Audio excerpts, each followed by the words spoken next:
It was a few years back. I was 10 at the time. It was during summer, and my parents left me at my cousin's house along with my brother. For privacy reasons, let's call him Jake. My cousins were 7, 13, and 16. The youngest was Mel, the middle one Riley, and the oldest was Daisy. They were all girls, and my aunt was there, but she worked night shifts at the hospital. My parents left us there for a week while they went on a business trip. The first few days were fun. We played games, stayed up late, and watched movies in the living room. Daisy was the babysitter, since my aunt worked night shifts at a nearby hospital. Everything was normal until the third night. Daisy let us make a blanket fort in the living room. We filled it with pillows, snacks, and a flashlight. Around midnight, Mel said she heard tapping from the hallway. We teased her for being scared, but then Jake whispered, "I hear it too." We all went silent.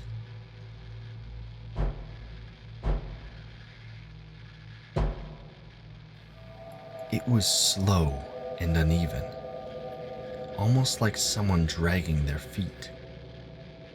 Daisy rolled her eyes, got up, and checked.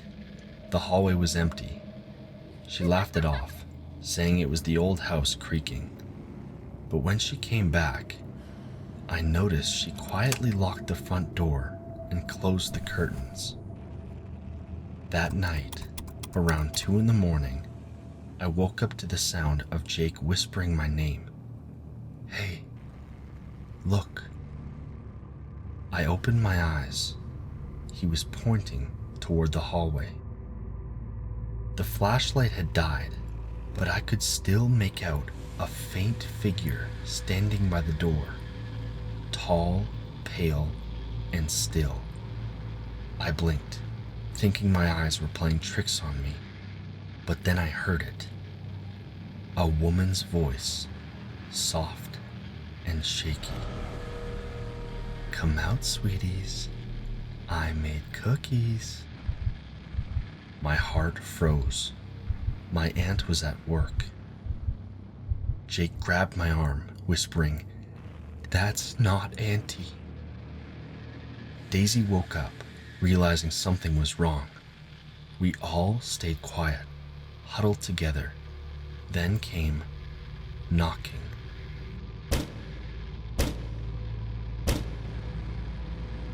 Mel started to cry. The doorknob slowly turned, creaking. Daisy whispered, "Stay here," and stood up, clutching a broom like a weapon. The door opened halfway, but there was no one there. The hallway light flickered once, twice, and for a second, I saw her. A woman in a long, white gown, her head tilted, eyes wide open. She was holding something. A plate of cookies. Then, the light went out. Daisy screamed and slammed the door shut. We pushed a chair against it and stayed awake till morning. When my aunt came home, we told her everything. She looked pale, but calm. Then she said something I'll never forget. "That's why I don't let anyone sleep near the hallway. That's where the old lady used to fall." Later, I overheard her telling Daisy that an elderly woman had lived and died in that house alone. They found her body days later, holding a plate of cookies. That night, Jake wouldn't speak. When I asked what he saw, he just whispered, "She waved at me." To this day, whenever I visit that house, Jake refuses to sleep in the living room. And sometimes late at night, if it's really quiet, we still hear it. Tap, tap, tap. Followed by a faint voice. Come out, sweeties. I made cookies.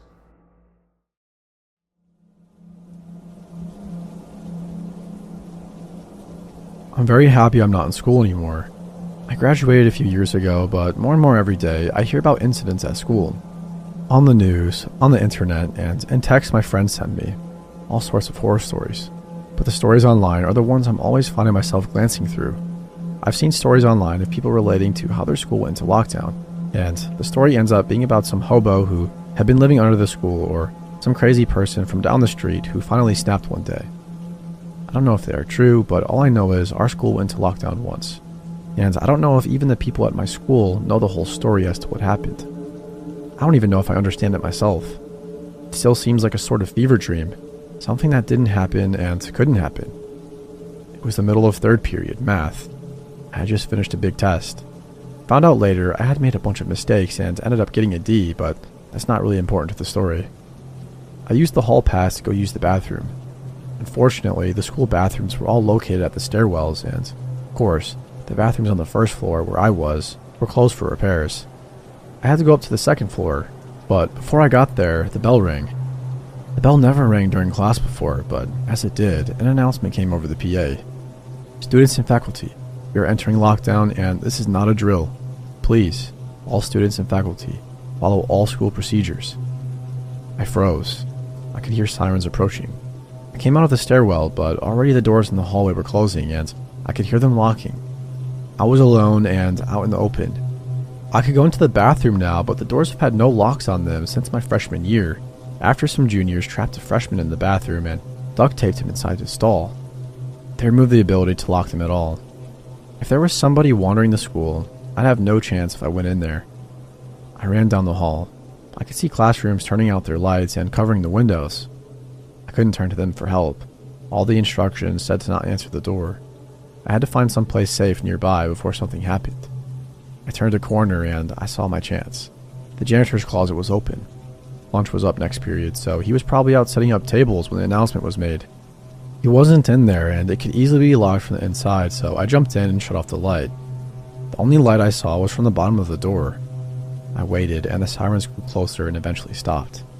Time passed and I wasn't sure if I was happy that I couldn't hear anything going on or tense because I had no idea what was happening. Then I heard footsteps. Lots of them. They stopped in the hallway. Must have been police, I thought. I could hear radios and other assorted noises. I didn't think it could be some sort of lone gunman or nutcase, so I listened. One guy in particular sounded like the one in charge. Okay, are we in position? Another guy answered. I didn't know what his rank was, but clearly he was not in charge of the first guy. Yes, sir. We know the suspect is here in the building. C team is across the campus, as ordered, and B team is covering the back entrances. He will not exit the building on our watch. The chief responded. Good. Remember, he could look like anyone, but he must not escape. It's my fault he's here, and it's my duty to deal with him. I couldn't hear much for a while. There was too much movement and too many people all talking to each other to make out anybody from where I sat. I just waited for a little while. Maybe it would all just be over soon, and I could leave the closet and go back to class. Then, that's when it all happened. The chief yelled out, "Hold it! Put your hands in the air." Commotion outside stopped abruptly. A moment later, clothes rustled loudly as what sounded like a large number of guns were drawn. Lay down on the ground. Leave your hands where we can see them. It stayed quiet, except for a few of the guns cocking. I said down on the ground. Don't you dare. Try what I think you're going to do. You're not at the institute anymore. I thought I would hear shots go off back and forth, and eventually somebody saying, "Suspect down." What I didn't expect was the scream. It wasn't a normal scream. It was somebody crying out in terror. It was like a wounded animal, mixed with the sound of a bandsaw hitting concrete.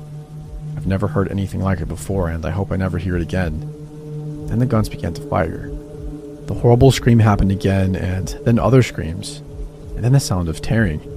I saw the shadows under the door as people moved and fell over, and heard the telltale splatter of gore as it soaked the floor. There was another gunshot, and I nearly yelled out myself when a bullet punched through the part of the doorway. It wasn't very big, but I put my eye up against it, and I could see a group of people being attacked by somebody. But something wasn't right about him. He looked too long in places, like he'd been stretched in a taffy machine. He was moving so fast, though, that I couldn't make anything out, except for him grabbing people and throwing them around like they were nothing. There was blood everywhere. More gunshots. Screams happening again and again. I pulled away from the bullet hole and sat back in the closet. Then the scream began to fade. I heard a thud and then more footsteps. The chief spoke again, but he was breathing heavily like he'd been badly wounded. Team A, he's down. I repeat, he's down. We need to clean up immediately. I didn't move. I wanted to look again, but as curious as I was, I didn't really want to see. But I heard a lot of commotion for a long time, and then nothing. I don't know how long it was after that, but then the PA announced the lockdown had ended. I came out of the closet, tried not to look, but for all the sounds I had heard, there was not as much sign of a fight as I thought there would be. Even the blood I had seen in that brief time through the bullet hole had all been removed. I went back to my class and just told everyone I had hidden in a stall in the bathroom. People were impressed with my guts for doing it, but if nobody else had heard that scream, I certainly didn't want to bring it up. As you might expect, we all went home early that day. Police and EMT were everywhere, but as far as I could see, nobody was being taken away by either. My parents came and were so happy that I was alright. They had been following everything on the news and came as soon as they could. At home that night, I ate dinner and waited to see what happened on the news. The live coverage had ended a long time ago, but when the news came back on at 10 o'clock, I wanted to see everything. As it started, I saw classes had been cancelled for the rest of the week, but then things started to get weird. The news talked about a student who they refused to name, how he had come to school armed but had been taken into custody after a short firefight. Stranger still, in the footage of the hallway where the scuffle had taken place, the door of the closet, which had been my refuge, was totally unscathed. Not so much as a scratch on it, let alone bullet holes. It appeared to have been replaced outright well before any investigation could have been completed. I saw pictures of the student being led away in cuffs. He didn't have a mark on him. He wasn't even wounded as he was pushed into a police car and driven away. All I saw was him fighting and yelling. Even in my glimpses through that bullet hole, I knew that wasn't the same one I saw. The clothes were completely different. The one I had seen had been wearing a black t-shirt and jeans. The one getting into the police car was wearing a white t-shirt and shorts. The news said nobody had been hurt despite the gunfire, but I knew people had been wounded, even killed. I'd heard them screaming in agony as something vicious had attacked them. And then there was what the chief guy had said, talking about something being his fault, the institution, that he could look like anyone. I don't know what happened that day for certain. I didn't see enough and I didn't hear enough to get the full story, but this is what I can tell you. I know there was no shooter at our school. I know that somebody was arrested that day. Someone who I didn't know, who I never heard about ever again. That's right, a shooter who never made another's day worth of news. Just disappeared. When was the last time that ever happened? I know that chief guy and his squads were not cops. I don't know who they were, but I know cops don't clean up a crime scene like that. And no human being has ever screamed like that. Ever. But whatever it was that I heard attacking those people, all I know is it came into that hallway where I was. I was alone, and if it hadn't been for that janitor's closet, I wouldn't have been safe. It could have looked like anyone. Something tells me that squad wouldn't have helped me either. What was it? How long had it been in our school? Had I ever been alone with it and never known what it was? Who were those people who had come for it? Where had it come from?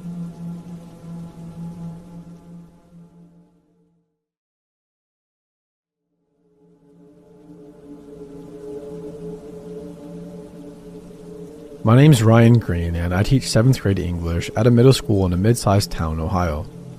It's one of those schools that tries to feel new but already has that worn-in, tired look. I've worked there for 4 years now, and until last spring, nothing truly bad had ever happened. This all took place on a Thursday afternoon in May. The end of the school year was close. The kids were restless, and everybody had checked out mentally. It was 4th period, right before lunch. My students were working on some short stories, and for once, the room was quiet. That's when the lockdown alarm went off. Now, we've done drills before. Every teacher and student in that building knew the sound. But there's a difference between the drill voice over the intercom and that raw, fast, repeating buzz that means it's the real thing. The air in the room instantly changed. I remember saying, "Alright guys, that's lockdown, you know what to do." Trying to sound calm even though my voice cracked halfway through. I locked the door, turned off the lights, and motioned for everybody to get into the corner, farthest from the windows. We'd practiced it a dozen times. But practice never prepares you for the real thing. And real panic. Sneakers scuffing the floor, chairs scraping as they try to move quietly but quickly. I crouched near the door, just close enough to see the narrow strip of light from the hallway Through the bottom of the door frame, I could still hear the faint echo of the alarm coming from the other end of the school. After maybe 30 seconds, it stopped, and the building went dead quiet. Then the silence started to feel wrong. Usually during lockdown drills, the principal or somebody on the intercom would remind everybody it's just practice. But this time, nothing. Just the occasional nervous breath or sniffle from one of my students. I could feel my own pulse in my throat. I checked the clock on my desk. It had only been 5 minutes, but it felt like an hour. I took out my phone and texted a few of the other teachers in my group chat. Any info? Nobody responded. About 2 minutes later, there were footsteps in the hallway. They stopped right outside my door. Every kid froze. Even the air felt still. I could see the faint shadow of someone's legs under the crack of the door. Then there was a soft knock. I didn't move. The knocking came again, this time louder. Then a man's voice said, "It's Officer Daniels. We're checking rooms." That's when I started shaking my head to myself, no. We'd been told not to open the door for anyone, even if they claimed to be police. Only admin or actual officers accompanied by admin would unlock rooms after an all clear. But his tone, it was steady, firm, like how a real cop sounds. I hesitated. My students were staring at me like I was supposed to know what to do. I mouthed, "Stay quiet," and kept my hand on the lock. He knocked again, a little harder. "Mr. Green? It's safe now, you can open up." Hearing my name made my stomach drop. I hadn't said a word since the lockdown started. The classroom phone hadn't rung. The only way someone could know my name was if they actually knew me or if they'd been reading the labels outside each classroom door. I didn't answer. After a few seconds, the voice got closer to the door, like he was leaning in. "Ryan, do you hear me? It's all clear." The way he said my first name, way too casual. And then it went back to silence. We stayed like that for probably 15 minutes. My legs started cramping from staying crouched by the wall. One of the girls started crying quietly, and another student hugged her, whispering that it'd be okay. I wanted to say the same, but I didn't believe it. Eventually, I heard a new sound, like a clink sound. Then another. It took me a second to realize somebody was trying to use a key on the door. That's when every hair on my neck stood up. Whoever it was fumbling, trying multiple keys like they weren't sure which one fit. I slowly grabbed a heavy metal stool from beside my desk and stood ready with it raised, just in case the door opened. The sound stopped. A few seconds later, there were fast footsteps going down the hall. And then, screaming. It came from somewhere near the main office, followed by what sounded like something heavy crashing, maybe a chair or a table. Then another scream, this one definitely from a student. One of my kids whispered, "Oh no," and I motioned for them to stay quiet. We could hear running, more doors slamming, and faint yelling. Then the sound of someone over the PA system. Their voice shaky. "Remain in lockdown. This is not a drill. I repeat, this is not a drill." That voice belonged to our assistant principal, Miss Diaz. Hearing her tone, that shaky edge made it all feel more real. After that, time blurred. Could have been 10 minutes or 40. Nobody dared to speak. I kept checking my phone but still had no service. Probably overloaded from everyone else doing the same. Then finally, around what must have been 12:45, I heard loud footsteps again. This time more organized, multiple people walking together, the distinct sound of radios crackling. A loud knock. "This is the police. If anyone's inside, do not open. We are unlocking doors one at a time." Through the window panel, I could see the reflection of a tactical vest and a gloved hand holding a key ring. The lock clicked, and the door opened just a few inches. A sheriff's deputy poked his head in and whispered, "You're all safe. Follow us to the gym." My students filed out, shaking and some crying. I stayed near the back of the line, counting heads over and over. The hallways were filled with more officers, their guns drawn and pointed downward. When we got to the gym, I finally saw the other teachers and students gathered, everybody pale and exhausted. I spotted Miss Diaz near the bleachers on the phone. It took about 20 more minutes before anyone told us what happened. Apparently a man had entered through a side door. Around 11:30 a.m., one that maintenance had left propped open for a delivery. He wasn't armed, at least not with a gun, but he was carrying a metal crowbar and a large backpack. A janitor spotted him in the hallway outside the main office and asked who he was. The man said he was looking for his daughter. The janitor knew right away that wasn't right. Nobody was supposed to have visitors without signing in, and went to alert the office. That's when the man started yelling and slamming the crowbar against the locker. The school resource officer tried to approach him, but the man ran down the hallway toward the math wing, where most of the classrooms led directly to the lobby area. That's when the lockdown alarm was triggered. He never made it to any classrooms, thankfully, but he did manage to break into the front office by smashing the glass panel with a crowbar. That's where the screaming came from. Miss Diaz and 2 secretaries locked themselves in the nurse's room while the man tore through papers and threw things around the front desk. By the time the police arrived, he'd already fled through a back exit. They caught him about 20 minutes later in the woods behind the baseball fields. He was apparently a former student's father, someone who had been banned from the property a year earlier after threatening a teacher during a parent meeting. The scariest part, he'd been spotted earlier that morning walking around the parking lot, but nobody thought much of it because there was a walking trail nearby. That night I couldn't sleep. I just kept replaying the sound of that voice outside my door, saying my name. The next day I went back to school for a staff debrief. One of the officers pulled me aside and said something that made my blood run cold. They reviewed the security footage, and at one point, the man had stopped at my classroom door. He spent almost 2 full minutes there. In the footage, you can see him bending down to read the name plaque next to the door. Mr. R. Green, room 204. Then seconds later, he started knocking. The officer told me they think he was trying to find his daughter's old teacher, but her last name was Greenfield. The similarity in names was probably what brought him to my door. If I had opened it, if I believed that voice, I don't even like to imagine what could have happened. Classes resumed the following Monday, but things felt off. The blinds on my door stayed down for weeks after that. Every time a footstep echoed in the hallway, I froze for half a second. Even now, months later, when the PA system crackles to life, my heart still jumps a little. I've learned when you hear about lockdowns in the news, it always feels distant, like something that happens to other people. But when you're the one huddled in a dark classroom trying to keep 20 terrified kids quiet while someone knocks on your door, that's when you realize just how thin the line is between ordinary life and the moment everything breaks.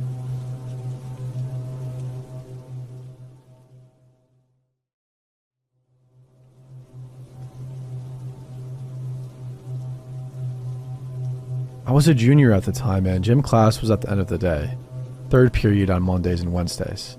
The gym itself was old, echoing with the slap of sneakers on the hardwood floor, the squeak of basketballs, and the smell of sweat mixed with old disinfectant. We had a sub that day because our regular gym teacher, Coach Raymond, had a meeting. I remember thinking it was strange because our subs usually came in with a clipboard, a whistle, and a list of activities. This sub, though, didn't introduce herself at first.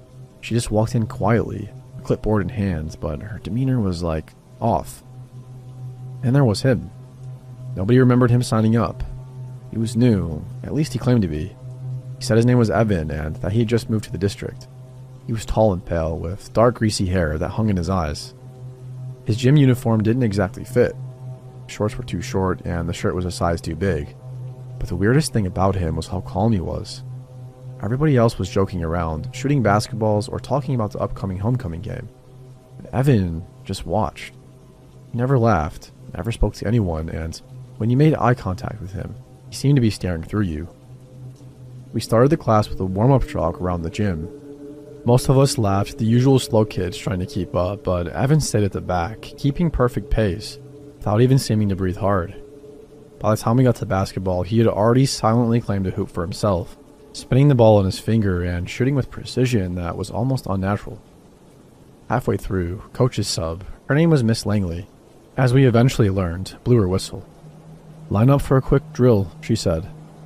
Everybody did, except for Evan, who lingered behind. When she told him to join, he didn't respond, not verbally. He just walked over slowly, almost gliding, and lined up at the end of the row. Nobody said anything, but there was an odd tension in the air.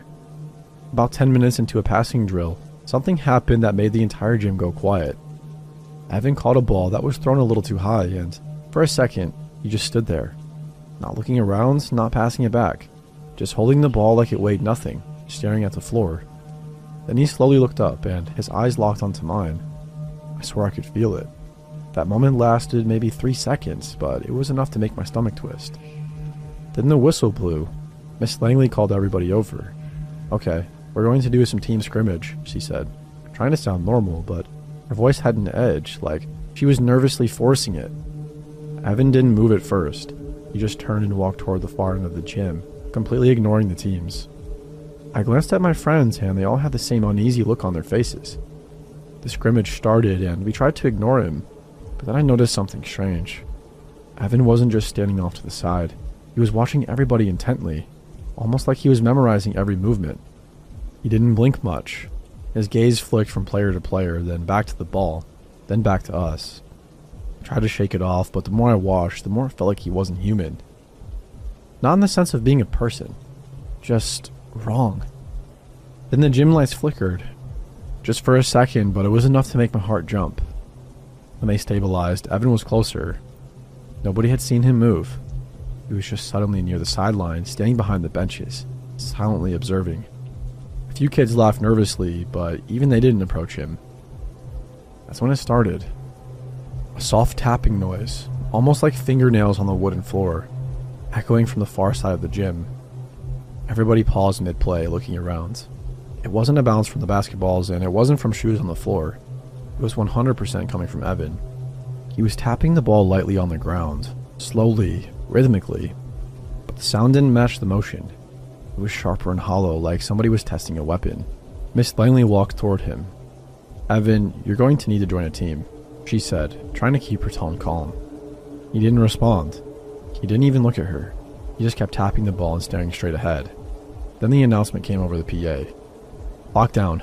Lock all doors. This is not a drill." A collective gasp swept through the gym. The sub froze, staring toward the doors. Evan stopped tapping the ball and turned to face the exits like he was expecting someone. His head tilted slowly, almost unnaturally, like a predator listening for the slightest movement. We all scrambled to the corners, teachers yelling for us to get down and cover ourselves or do anything to stay safe. I dove behind one of the padded mats by the wall with my chest tight, my ears ringing from adrenaline. Then it happened. The first sound that really broke the panic. Not the panicked running of other students or teachers, but one set of footsteps, moving across the gym floor with terrifying precision. I peeked slightly from behind the mat. Evan was moving too, but not like anyone else. He wasn't running, and he wasn't walking. He was sliding or gliding along the floor without sound, keeping pace with the footsteps that weren't his. The sub tried to use her phone to call the office, but the signal was gone. Just as she started typing, the gym door handle rattled. Something was trying to get in. Evan froze, and for a moment, it looked like he was listening. His eyes went wide, his pale face almost ghostly in the dim light of the gym. Then he spoke. Not loud, just a whisper that somehow cut through the silence. "They're already inside." Everybody turned toward him, horrified. Miss Langley asked, "Who's inside? What do you mean?" He didn't answer. He just looked at each of us, slowly scanning the room, and then crouched low, almost animal-like, keeping himself between the door and the rest of us. My friends next to me were crying quietly.